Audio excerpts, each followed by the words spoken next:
In the peer-to-peer fundraising event world, experience is everything. It's what turns a meh event into a can't-miss tradition for friends and family. So how do you do that? Today, we're going to walk you through 4 pillars: event personality, surprise and delight, traditions, and safety. Let's break them down. So let's start with event personality. Your peer-to-peer fundraising event should feel like your organization. Is your mission fun and loud? Is it quiet and heartfelt? Is it supportive and reflective? For example, if your organization focuses on funding children's cancer research, then it wouldn't make sense to not have any kids' activities on site, right? You want fun and games and activities for families to enjoy. On the other hand, if your participants look to your event as a way to honor and remember loved ones that they've lost, you want to make sure that you build a space on site for them to do just that. And whatever your tone is, make it consistent. From the first email to the end of the event, participants should really feel like they know who you are. Whether your event is a 5K walk, a run, or a cycling event, make sure those special moments make sense for your organization. And here's a good gut check. Would you or your fellow staff members want to attend your event? If the answer is maybe, then it's time to get creative.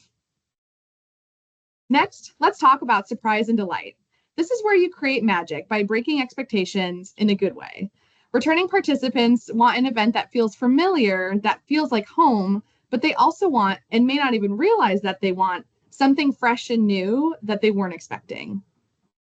Abbie, one of my favorite examples of this was back in 2017 when we were producing the Florida AIDS Walk and Music Festival for the AIDS Healthcare Foundation. That year, the performer for the 5K Music Festival was DNCE, and they had a hit song on the radio, Cake by the Ocean. Now, it set the stage perfectly for a surprise and delight moment. Our event site was right on the ocean, and we knew that that would be the last song that the band played after the 5K was done. So when that song started to play, we had volunteers standing backstage with trays of cupcakes topped with condoms that had AHF branding that they could walk out onto the beach and into the crowd and really create this 360-degree experience that surprised all of our participants and really delighted those folks who'd been coming to the event for over a decade. And my favorite part about that story and that event is that it doesn't have to be this expensive, elaborate moment to wow your attendees. It just has to be thoughtful. And Cupcakes and Condoms did that in a really manageable and scalable way. And surprise is what makes people smile, makes them cry. It makes them want to come back to the event year after year and encourage their friends and family to do the same. All of that combined will result in more attendees that raises awareness and raise even more funds for your organization. Next up is traditions. I think one thing we as event planners get stuck on every year is constantly wanting to change things up to make them different or raise the bar. But while you're making plans to surprise and delight your participants, don't toss the old stuff. Don't make changes just to make changes. Traditions matter. They connect longtime participants and make the event feel familiar and comfortable. The trick to feeling like you're making changes each year: updating legacy elements without losing the heart. This can look like modernizing your event ceremony or refreshing the event shirt, but don't get rid of what people love about your event. I think a really good example of this is any event where you carve out space on site to do a remembrance or tribute area. This becomes about the activity of honoring someone's loved one that maybe they've lost. So maybe in year 1, 2, or 3, you have an area where folks can plant a flag or some sort of memorial for their loved ones.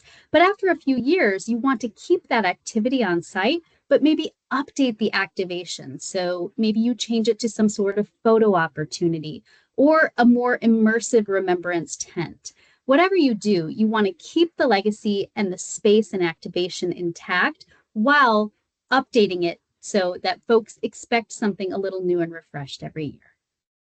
Last up is safety. This can be both physical and emotional safety. From medical tents to inclusive signage and accessibility, participants really need to feel taken care of. And in today's world, expectations around safety are very high. We've seen headlines about events with extreme weather and emergencies that happen out of the blue. Preparedness and thoughtfulness go a long way when you're doing outdoor events. And if your organization doesn't already have an emergency response plan in place, creating one is absolutely the first step. Making sure that all of your event staff know their roles when something comes up will give everyone peace of mind. So to recap, your event experience should reflect your personality, include some surprise and delight, honor your tradition, and center safety. As you go through your event planning season, ask yourself, what's one small change that you can make that will elevate your event? Because in the end, a great event experience isn't about spending more money to build a very lavish event. It's about creating an event that encompasses your mission and the spirit of your participants. Now, with these 4 pillars in mind, get out there and make it unforgettable. Or drop us a line and we'll help you take your event from good to great.